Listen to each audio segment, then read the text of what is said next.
Heavy deposit पे flat लेना चाहिए कि नहीं लेना चाहिए दोस्तों, आज इसी के बारे में पूरे वीडियो में मैं बात करूंगा। लास्ट तक बने रहना, पूरा आपका डाउट क्लियर हो जाएगा। हैवी डिपॉजिट की प्रॉपर्टी लेने में, फ्लैट लेने में या दुकान लेने में क्या फ़ायदा होता है और क्या नुकसान हो सकता है, वो दोनों ही बताऊंगा। तो आप उसमें अवेयरनेस रख के प्रॉपर्टी लीजिए हैवी डिपॉजिट के लिए। देखिए, हैवी डिपॉजिट पे प्रॉपर्टी लेने के लिए फ़ायदा तो बहुत है।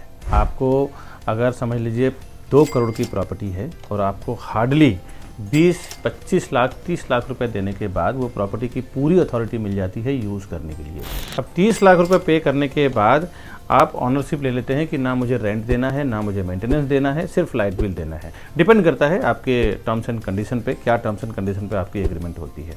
उसके बाद जब तक अगर 30 लाख रुपया उनके इस्तेमाल का है, ऑनर का, जब तक आपको वो रिफंड नहीं कर देते तब तक आप उस घर में रहने वाले हैं। तो ये एक सबसे बड़ा बेनिफिट है कि 2 करोड़ की प्रॉपर्टी आपको 30 लाख देने से ही उसकी अथॉरिटी मिल जाती है। अब इसका नेगेटिव पॉइंट सुने कि कहाँ आदमी को धोखा हो जाता है और कहाँ वो फंस जाते हैं। बहुत सारे हैवी डिपॉजिट पे फ्रॉड करने वाले लोगों को मैंने देखा है। वो क्या करते हैं, लोन का EMI बाकी रखते हैं और हैवी डिपॉजिट पे प्रॉपर्टी दे देते हैं। उसमें नुकसान क्या होता है, जो जिसने हैवी डिपॉजिट पे लिया है, अगर समझ लो 4 महीना पेंडिंग है और उसने तुरंत हैवी डिपॉजिट पे 30 लाख 40 लाख रुपए लेके और दिया है, तो समझ लें कि बैंक वाला दूसरे महीने ही घर पे आके बैठ जाएगा कि भाई घर खाली करो, उन्होंने EMI पे नहीं किया है। और प्रॉपर्टी खाली कराने के बाद जो मेन ऑनर है उनके पास 40 लाख रुपया भी फंसा हुआ है।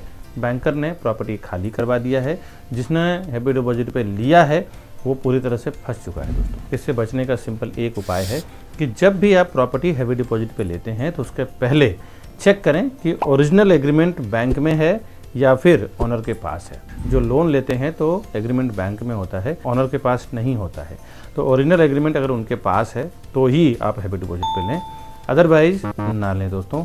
और लोन एग्रीमेंट अगर बैंक में है तो उसका मतलब ये है कि आप देखें कि टाइम टू टाइम EMI जा रहा है, पेंडिंग है। ये दोनों चीज़ों को चेक करें, उसके बाद आप हैवी डिपॉजिट में प्रॉपर्टी लें और पैसा लगाएं।